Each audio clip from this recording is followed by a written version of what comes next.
Bueno, vamos a finalizar la jornada de hoy con Logista, un día la verdad que bastante turbulento, perdonad los retrasos, pero bueno. Y luego hay una pequeña variación para la hora del cóctel. En lugar de ser en la sala de la bolsa, en el parqué, va a ser en el salón de arriba, en el salón de los paseos perdidos. El motivo es porque con lo que está cayendo en los mercados, Televisión Española va a hacer el telediario en directo, todo el telediario en el parqué, entonces nos han movido arriba.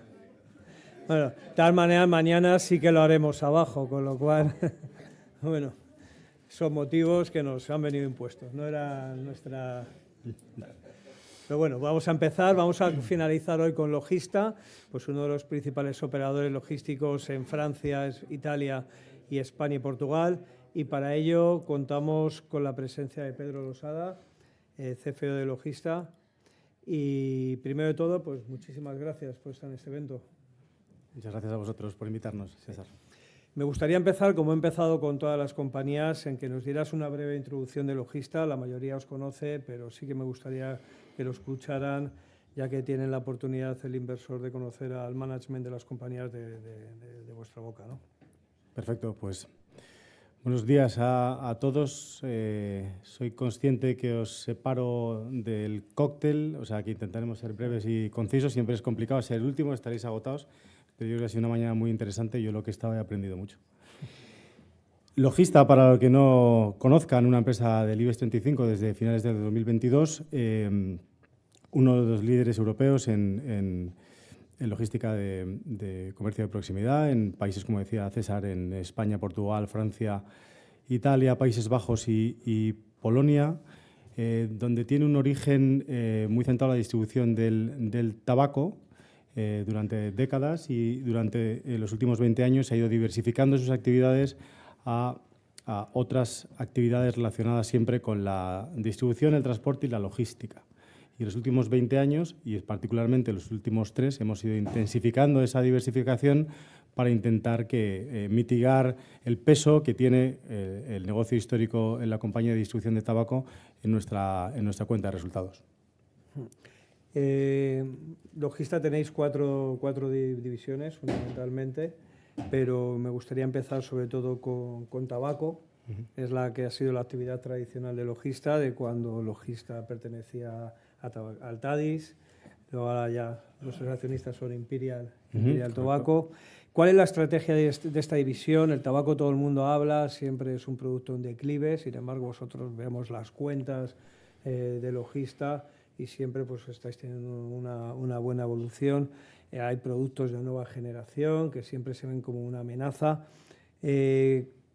¿Cuál es la estrategia de esta división? ¿Cómo os afecta a esos productos de nueva generación?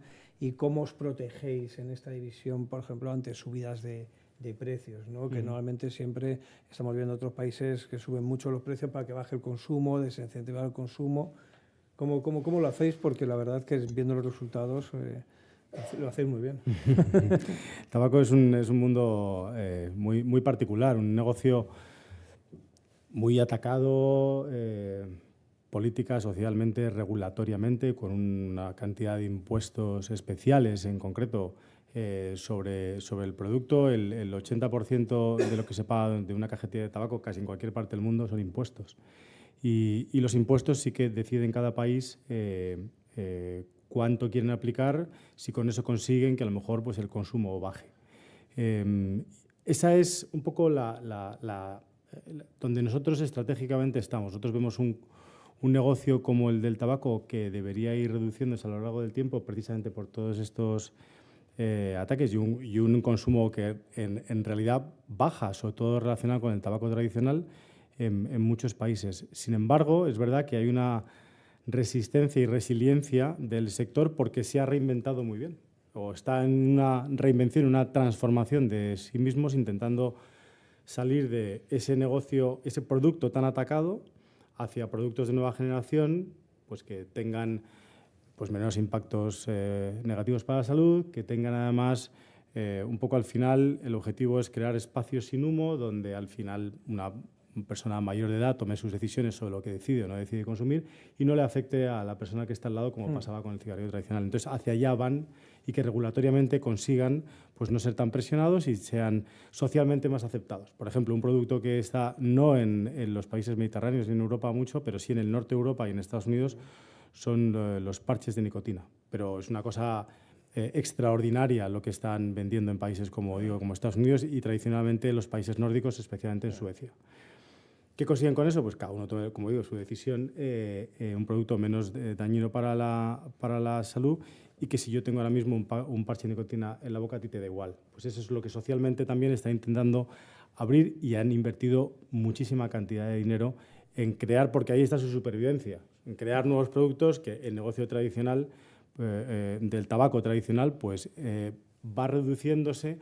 Según la presión fiscal de algunos países, como puede ser Francia, que duplican la presión fiscal con respecto a España o Italia, pues los consumos de tabaco tradicional van cayendo de manera más acelerada y en países como España e Italia, pues algo más lentos y en algún caso casi una evolución flat, cosa que a nosotros nos sorprende.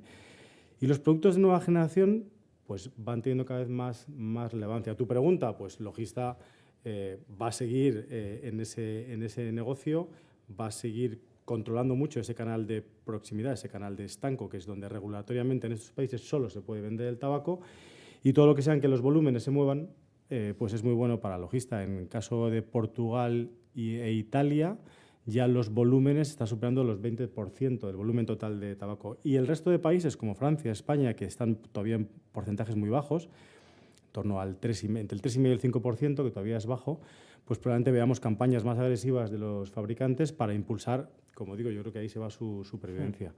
Nosotros nos posicionamos en dar servicio al cliente y al fabricante, donde le damos un montón de servicios adicionales que al final la transporte y el almacenamiento, por así decirlo, pues no es el negocio más rentable del mundo, sino son todos los servicios adicionales logísticos que les prestamos a un lado y a otro de la mesa los que realmente hacen que el margen luzca más.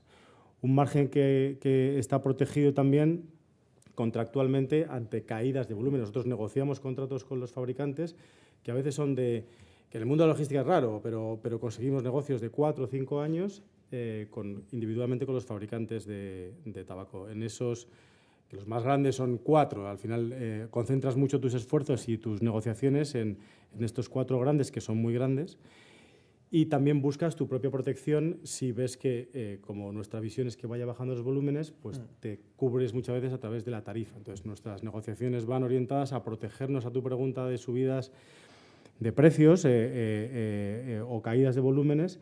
Contractualmente nos protegemos con precios o tarifas diferentes en función del volumen. A menor volumen, mayor es mi tarifa unitaria, con lo cual yo mitigo un poco el impacto que pueda tener todas las subidas de precios, impuestos en los volúmenes o de la caída del negocio tradicional, cargándoles algo más de tarifa. Eso durante un tiempo te protege. Luego llegará un momento que, dependiendo si han conseguido la compensación de nuevo producto con tradicional, pues ahí veremos. Mientras tanto, nuestra estrategia pues está en la mejor manera de mitigarnos, no es depender de si los fabricantes de tabaco lo hacen bien o mal, sino es intentar nosotros buscar nuestra propia diversificación ante la posible caída de los volúmenes a futuro. Sí.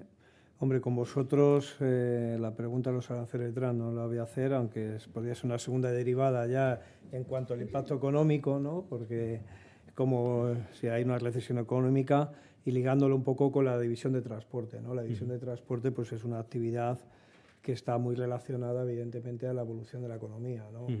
Hemos visto los resultados del primer trimestre, pues una desaceleración en esta división. ¿Estáis notando el impacto de la ralentización económica en Alemania? Bueno, nosotros reportamos la actividad del transporte, donde incluyen muchas de las divisiones. Al final, Logista casi cubre toda la cadena de valor a un cliente o a un fabricante, porque tenemos nuestra actividad de transporte de última milla, nuestra actividad de transporte de largo recorrido, que ahí mezclas temperatura controlada,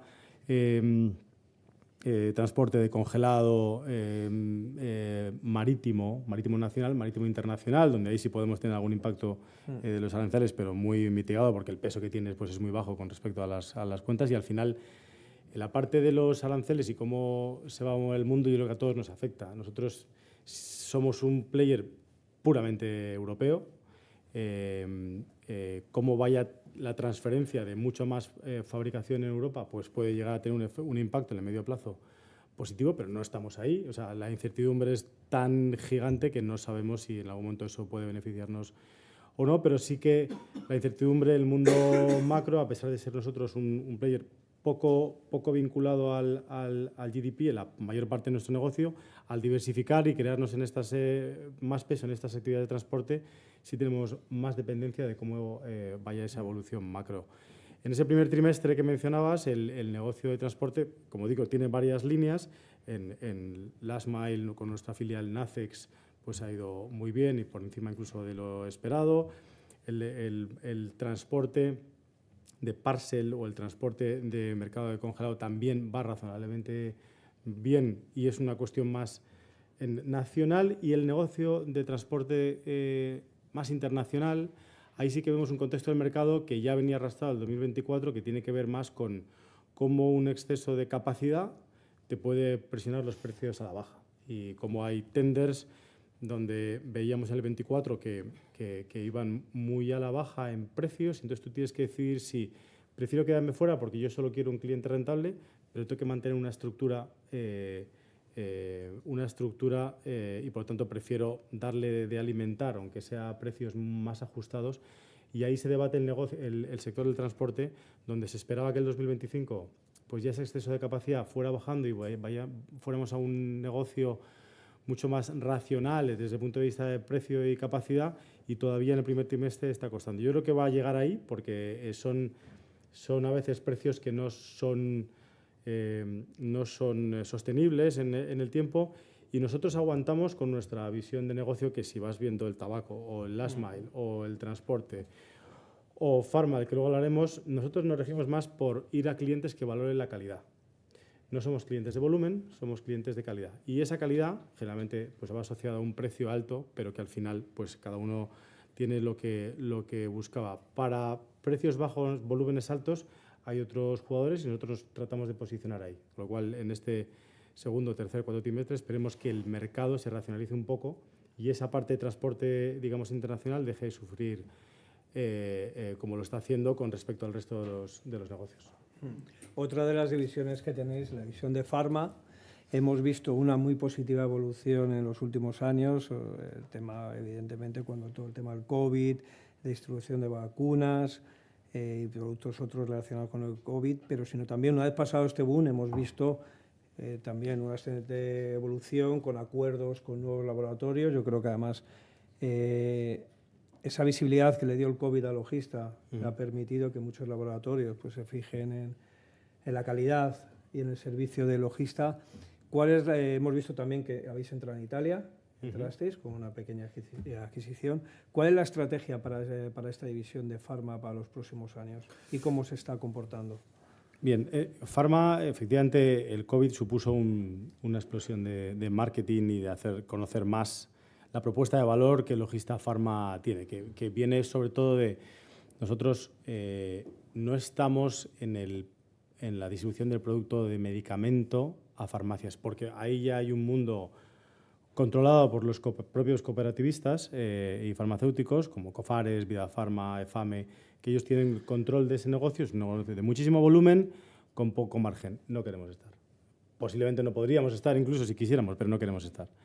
Donde se posicionó Logista Pharma fue en el negocio de distribución a la farmacia hospitalaria, donde somos el número 1 en España, y en la distribución de producto parafarmacéutico a farmacias, con una propuesta de valor.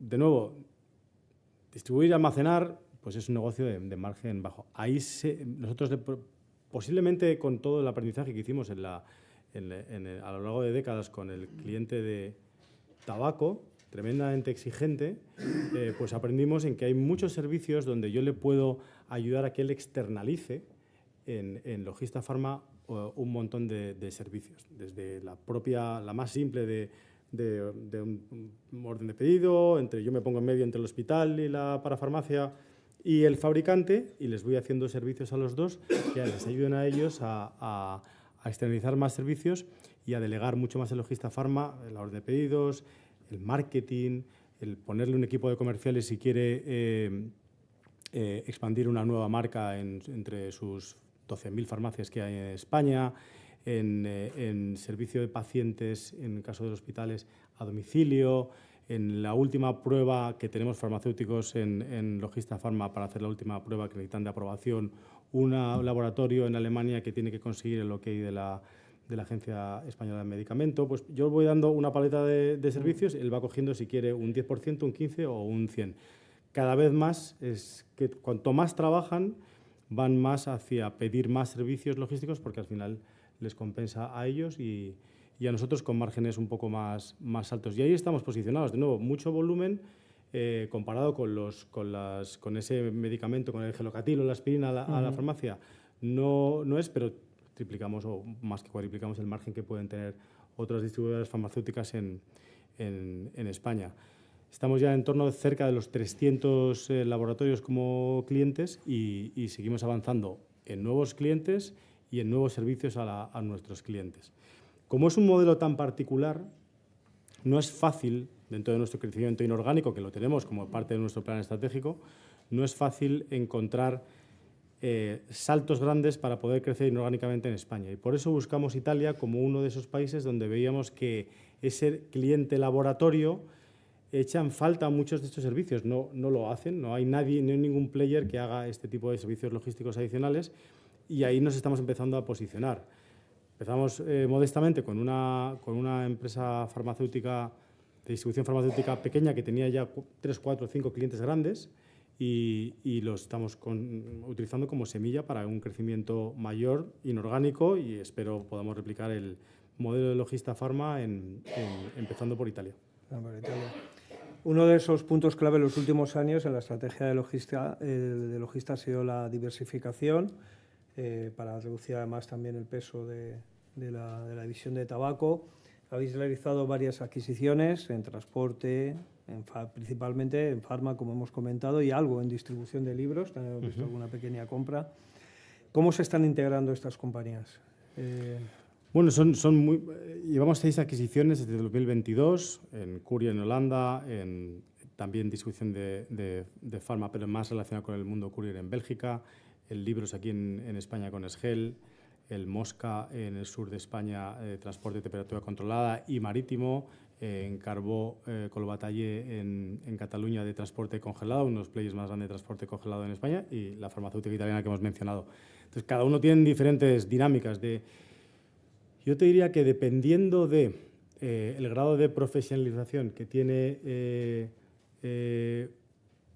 la empresa antes de ser adquirida, cuando es una empresa de nuestras características y con nuestras disciplinas, obligaciones y que nos implica muchas veces la propia regulación, pues dependiendo de cómo de profesionalizada esté, cómo es su calidad de los datos, cómo es su reporting, cómo es el ESG que les imponemos a todos y que sea compliant en todos los sentidos, pues esas integraciones llevan más tiempo que otras. Nosotros siempre, digamos, en las más complicadas, marcamos en torno a unos 3 años para el cumplimiento del 100% de las sinergias. Y también dependiendo para la adquisición, cuando la haces, dependiendo de cómo has sido capaz de llegar a esa adquisición y qué acuerdos tienes que tener con los anteriores gestores, si tienes que cogestionar, como nos ha pasado en el Mosca, pues a veces es más complicado porque en momentos, como mencionamos, con el transporte, con un momento un poco más complicado, pues nuestra manera de gestionar era tienes que adecuar mucho más rápido, tienes que ser mucho más ágil en adecuar tus costes a la realidad de los ingresos que estás teniendo y ahí cuando tienes visiones diferentes, pues es más complicado toda la integración con Logista. En ese caso lo que decidimos es sacamos antes a los antiguos socios para poder aplicar nuestros mecanismos de gestión allá donde vamos. Entonces, en general, pues la media te diría que es razonablemente buena y es muchos aprendizajes para seguir nuestro crecimiento inorgánico, porque eso sí que es ninguna de las 6, al contrario, no ha parado ninguna de la intención de seguir creciendo, bajando ese peso del negocio tabaco en nuestro P&L y a través de una diversificación de diversas compañías y diversos sectores en los que estamos viendo que si además tenemos sinergias es mucho más fácil llegar a las rentabilidades que nosotros le pedimos a nuestras inversiones, pero que en cualquier caso pues todas estas experiencias están sirviendo para hacer todavía más fuertes y más seguras las inversiones futuras que hagamos. relacionado con esas inversiones futuras, hemos visto pues, muchas compras en los últimos años. ¿Os planteáis alguna adquisición de un tamaño más relevante que modifique a lo mejor más los pesos, más a lo mejor en favor de transporte, incrementar más farma, más reducción, algo más, por llamarlo de alguna manera, por decirlo, transformacional, o preferís ir con la estrategia que esté llevando ahora? Bueno, el Mosca fue una compra relevante. ¿O preferís ir comprando más compañías con tamaño similar a lo que habéis hecho en los últimos años? Sí, no. Sí será posiblemente un objetivo en algún momento del tiempo, no a corto plazo. Hombre, el Mosca no es una operación transformacional para nada. Pero más grande. Más, en cuanto a la inversión que hemos hecho en los últimos años, sí es la más grande, pero de ahí a transformacional no era ni un 10% del EBITDA que hacíamos. Pero yo creo que la compañía ahora mismo está mirando todas las alternativas que tiene, que son muchas, como he mencionado, de transporte de todo tipo, de nuevas incluso subsectores en los que no estamos, y nosotros también los analizamos para ver si tenemos algo que aportar que sea de nuevo rentable con nuestros estándares. Y como decía, con las sinergias es a veces más fácil. Esta capacidad de crecer más con más prudencia creemos que debe seguir siendo la compañía, y si bien es verdad que las oportunidades, incluidas las transformacionales, surgen cuando surgen, y nosotros no estamos buscando ninguna transformacional, y veremos si a lo mejor en algún tiempo pues, hay algún elefante que se pase por delante que realmente merezca la pena analizar. Pero estratégicamente la compañía no está en hacer transformaciones ahora, sino en más seguir aprendiendo. Culturalmente es muy importante tener a la empresa preparada, y es una empresa que desde el 2022 hicimos la primera adquisición de esta última época, y la anterior había sido en el 2011. Entonces tú tienes que entender también si tu compañía, tu gente, tu cultura, tus sistemas están preparados para las adquisiciones e integraciones en general, sean pequeñas, sean internacionales, sean nacionales, sean con equipos de traigas talento de dentro, talento de fuera, y todo eso nos está sirviendo para prepararnos algún día para hacer una transformación, pero no es el objetivo en el corto o medio plazo, de momento no lo es. Uno de los puntos que sorprende con Logista, sobre todo la gente que no conoce la compañía, no a mí, pero la gente que no conoce, no digo porque no conoce la compañía, es mucha gente piensa Logista, actividad principal tabaco. Sin embargo, tenéis unas excelentes calificaciones de ESG, que muy poca gente conoce, ¿no? Entonces, me gustaría que nos comentaras estas calificaciones y cuál es la estrategia de Logista, ¿no? De cara.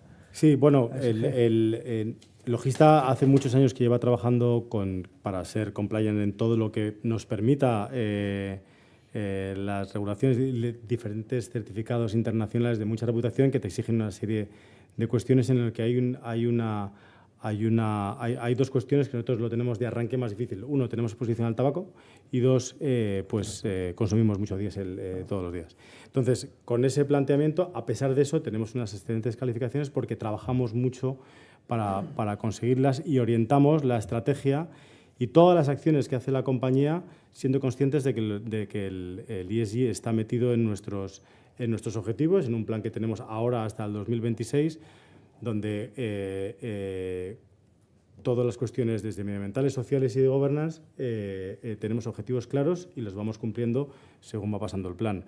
Desde el punto de vista medioambiental, como digo, pues somos una empresa que tenemos ciertas dificultades sobre el papel, y sin embargo vamos consiguiendo nuestros objetivos en la descarbonización de la compañía, utilizando Euro 6 en cuanto al tipo de vehículo, que es menos contaminante, utilizando biodiesel, que es más caro, pero invertimos para poder conseguir la reducción de emisiones que pretendemos. En el caso de biodiesel, ya solo un trayecto de biodiesel consume un 90% menos que el diésel, y vamos a seguir metiendo en nuestras actuaciones. El vehículo eléctrico, que nos preguntan mucho, pues vamos también metiéndolo en los que tienen sentido, que tiene que ver más con la última milla, y ahí iremos electrificando cada vez más la flota, y todavía no vemos una tecnología preparada para hacer trayectos de larga distancia, sobre todo, rentables. Entonces, nosotros tenemos 8 o 10 camiones eléctricos, la realidad es que tienes que ir en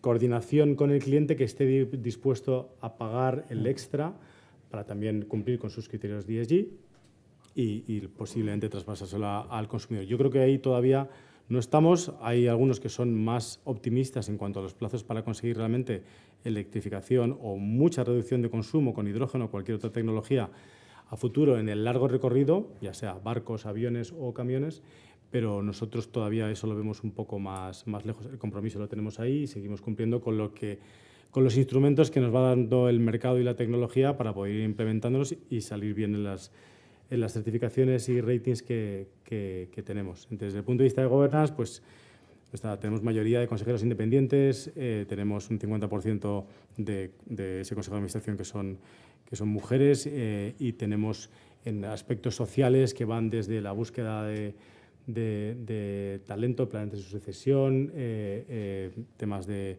género donde tratamos de meter, cumplir con al menos 30% de mujeres en puestos de medios o altos ejecutivos. Estamos en un 27%, pero para el 2026 cumpliremos. Y trabajamos con muchas asociaciones para ayudar a grupos de vulnerabilidad a ser integrados en el mercado laboral. Para mencionar una de muchas de las cosas que hacemos y que explican esos excelentes ratings que la verdad es que Logista, para ser una empresa del transporte, tiene con respecto al resto del sector. Uno de los puntos siempre de Logista ha sido la contención de costes para seguir mejorando márgenes. Siempre se ha hablado y se ha realizado concentración de almacenes en Francia.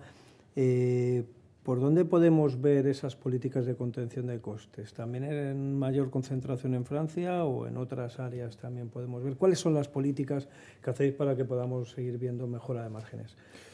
Bueno, la contención de costes está en el ADN de Logista. Y yo diría que en el ADN del negocio. O sea, hay negocios. Cuando estás en un negocio de TIR, como el que yo venía en el mundo de las infraestructuras, pues los costes son importantes en cualquier sitio, como es obvio, ¿no?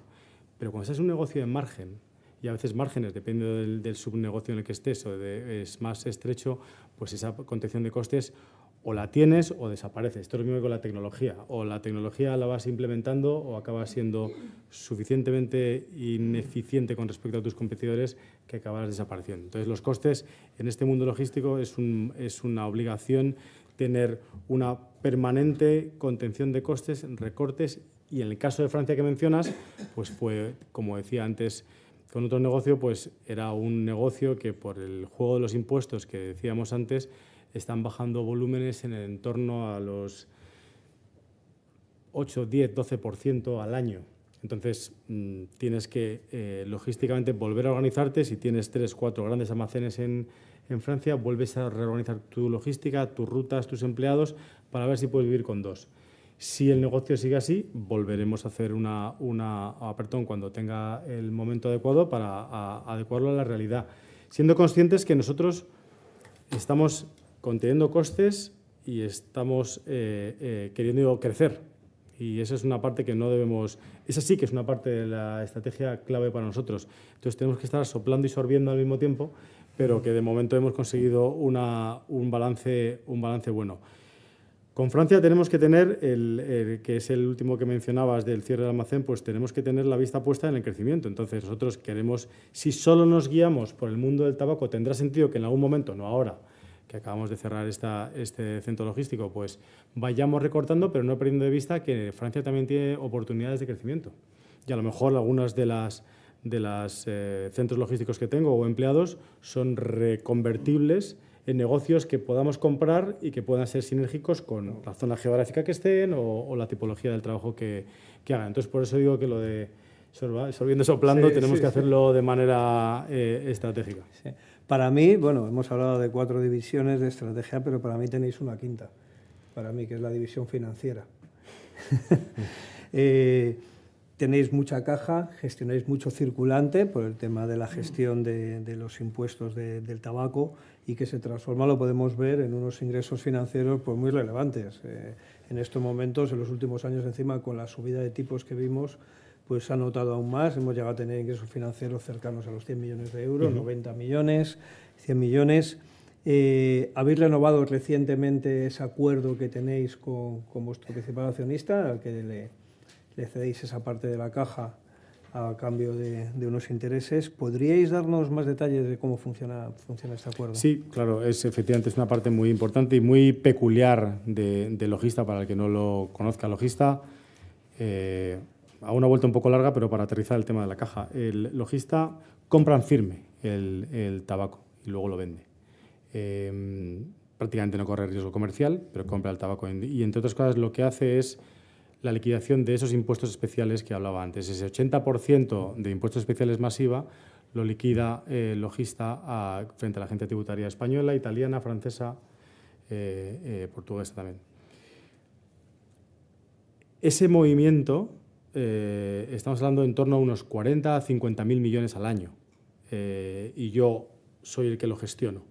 Esa caja, junto a la caja que genero yo todos los años, junto a la caja que he generado desde el IPO, por ejemplo, del 2014, pues me permite tener una caja media de en torno a los 2.000 millones. Entonces, esos 2.000 millones, por hacer un cálculo rápido, yo los invierto, obviamente, y en este caso, desde el año 2014, hay un acuerdo con nuestro accionista principal, que es la cuarta tabaquera más grande del mundo, que es Imperial Brands, que tiene un 50,01% de la compañía. Al principio parecía un poquito raro a tu propio accionista prestar el dinero, pero luego, con todos los checks habidos y por haber, se vio que esto está validado por el auditor, por la CNMV y por todo el mundo, en el que nosotros tenemos un acuerdo muy interesante para nosotros, que es la colocación de esos 2.000 millones a través de un cash pooling diario. Le subimos el dinero a esta parte, que es el accionista, y nos lo baja luego a nosotros para pagar nuestras obligaciones, ¿no? Y ese acuerdo es a cambio de una rentabilidad que es un Euribor ahora más 75 puntos básicos. Es verdad que el año pasado pues hemos vivido el pic, ¿no? Porque con los tipos como estaban, pues llegamos a estar en torno a 4,5% más 75 puntos básicos, pero a 2.000 millones por el 5,25%, donde hay un juego un poco de working capital, de capital circulante, como muy intenso, ¿no? Porque yo, si tengo 2.000 millones, yo puedo pensar, oye, pues que voy a colocar 500 a 2 años y otros 1.000 a... No, aquí no funciona así. Aquí tú tienes 2.000 millones de caja media, pero muchas veces tienes que pagar esos impuestos especiales de 400 millones dentro de 10 días. Luego tienes un pico de 150 millones dentro de 9 días.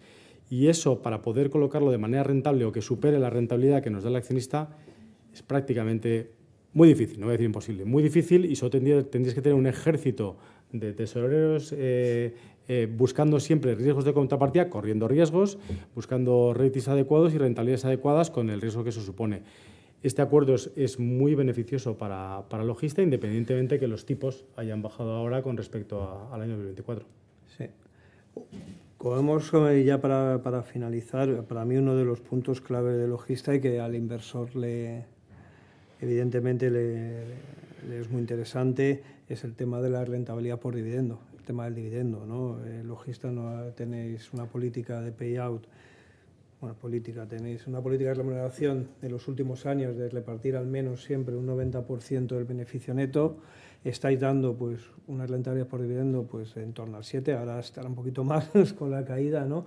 Pero durante muchos años habéis sido y seguís siendo de las compañías que reparte un dividendo más elevado de todo el mercado continuo. Estáis también realizando adquisiciones. ¿Podría de alguna manera ese M&A, ese potencial M&A, reducir la remuneración accionista que tenéis actualmente, o pensáis que lo podéis mantener y realizar las dos cosas a la vez? Nosotros sabemos que nuestra base inversora está muy enfocada al dividendo, y somos muy conscientes de eso y le damos mucha importancia, no solo porque nuestro accionista principal también nos lo demanda, sino porque el resto de accionistas dan mucha importancia al dividendo de Logista, y nosotros también. Llevamos repartiendo al menos el 90% del beneficio neto desde hace muchos años. Incluso en época del COVID llegamos a repartir el 100% para intentar que el dividendo contra el año anterior no bajara. Este año que revisamos el guidance en el primer trimestre, lo que dijimos también es un mensaje de que en cualquier caso nos comprometíamos a no repartir un dividendo que fuera más bajo que el año anterior. Para eso, si tenemos que irnos al 93, al 95 o al 98, lo haremos, precisamente porque valoramos mucho que el accionista mira a Logista muy con ojos de dividendo. En la medida en que no estamos en operaciones transformacionales, sino que estamos en estas adquisiciones pequeñas o medianas, más tirando medianas, pero con la caja media que tenemos y la capacidad de apalancamiento sin usar, no hay motivos para pensar ahora mismo que nosotros no somos capaces de mantener nuestra política de dividendos al mismo tiempo que seguimos creciendo en el M&A. Sí. Bueno, yo ya solo para finalizar, pues bueno, considerar y transmitir que para nosotros Logista pues es una oportunidad bastante atractiva, más si cabe con las caídas que hemos visto en los últimos 2 días, que si lo tenemos en cuenta, pues como has comentado Pedro, pues es una compañía que está muy bien protegida a todo el tema que estamos viviendo en los últimos días, ¿no? A esto además se une pues una compañía que todos los años te está dando un crecimiento en media en torno al dígito medio simple, aunque normalmente en términos de EBITDA ajustado, aunque normalmente siempre nos sorprende positivamente, y con una política de remuneración al accionista, pues evidentemente pues cercana pues al 10% en muchos años y ahora pues en torno al 8, 7, 8, 9%, con lo cual, bueno, nosotros del Renta 4 pues consideramos que Logista pues es una opción bastante, muy interesante de inversión. Y nada más, si alguien tiene una pregunta. El tema de la falta de conductores y que la edad es más de 56 años, eso a nivel de futuración un poco de perspectiva aumentará el coste. ¿Qué piensan desde la empresa para darle futuro a ese tema? Porque el coste obviamente tiene que subir. La gente quiere vivir mejor, ganar más y trabajar menos. ¿Eso cómo se...? Es una muy buena pregunta. Es una de las cuestiones a medio y largo plazo, desde luego, que tenemos para el sector y para la economía. Porque todo nos afecta. Si en algún momento no hay agricultores, no hay pastores, no hay conductores de camiones, pues es un problema. Están intentando transformar incluso también a mujeres, pero en número es muy difícil. También es verdad que pues las guerras, en el caso sobre todo de Ucrania y Rusia, ha afectado bastante porque había muchísima base conductora por toda Europa de ucranianos y rusos. Nosotros, Logista, curiosamente, tiene muy baja propiedad tanto de activos y inmuebles como de camiones y, por lo tanto, conductores. Entonces, subcontrata muchísimo el transporte. Y después de la adquisición, por ejemplo, del Mosca y Carbó, empezamos a meter propiedad de camiones y conductores precisamente en ese modelo híbrido, pensando en que en algún momento el que tenga... hoy en día el que tiene conductores en propiedad tiene menos flexibilidad, pero el que los tenga a futuro a lo mejor va a estar más protegido ante lo que usted está proponiendo como un riesgo, que lo es. Tenemos que ir manejándonos según vaya avanzando este proceso, donde efectivamente posiblemente los costes a futuro es verdad que nos subirá a todos. Nuestra manera de afrontarlo generalmente, como explicaba antes con el tabaco, o como vemos, voy a mencionar los aranceles por única vez, pero ¿dónde acabarán los aranceles? En el bolsillo del consumidor. Pues posiblemente si antes un producto cuesta tanto, donde le estás metiendo también unitariamente e imaginariamente los costes del transporte incluidos, te suben los costes del transporte, de alguna manera, no puedes hacerlo de manera automática, temporalmente se irán pasando al consumidor. ¿Sí? Ustedes son cargadores, ¿no? En una parte importante, sí. Nosotros trabajamos con grandes empresas de transporte que muchas veces son rutas dedicadas. O sea, al final solo trabajan para mí, entonces yo tengo bastante flexibilidad para, sobre todo... ¿Por qué necesito esa flexibilidad? Porque yo necesito, como decía antes, nuestro foco es la calidad. Y para calidad yo necesito, si tengo que mandar 50 camiones o tengo que mandarlo en un fin de semana o tengo que servir al cliente con una calidad premium. Y para eso, pues a veces no tengo en propiedad, pero sí tengo con rutas dedicadas. Una pregunta más y finalizamos. Realmente son dos. ¿Cómo afecta el precio del combustible a Logista? Y la segunda, ¿cuándo pagará Logista el impuesto especial? ¿Cuándo? Sí. En la segunda pregunta, depende del país. Hay países como España que más o menos liquidas el impuesto como a finales del mes siguiente. Hay países como Francia, pero más o menos suele tener en torno a unos entre 45 y 60 días, dependiendo más si es impuesto especial o es IVA, dependiendo del país, pero más o menos un cálculo entre 45 y 60 días es lo que tardamos en liquidar el impuesto del producto comprado anteriormente.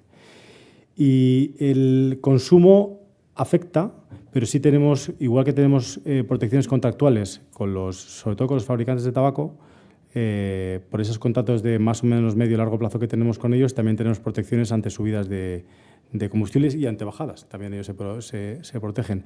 Cuando hemos visto los incrementos que vimos en el 2022, pues posiblemente ahí se podía ver que las protecciones ¿nos impactó? ¿Sí nos impactó mucho? No. Vamos traspasando, igual que como conseguimos con la inflación, pasar parte de esos riesgos al fabricante a través de los contratos. Cuando vas a otro tipo de negocios, donde vas más a tenders, compitiendo a cara de perro con otros, pues ahí es lo que decía antes de cómo funciona el exceso de capacidad a veces, la gente que tiene mucha más ansia o ganas o necesidad de incluso licitar sin tener en cuenta los incrementos, en este caso de la gasolina, pues ese juego es más complicado. Nuestro negocio más estable, como decía César, ahí sí que estamos contractualmente protegidos. Vale, pues muchísimas gracias, Pedro. Gracias a vosotros. Y muchas gracias a todos por vuestra asistencia. Gracias.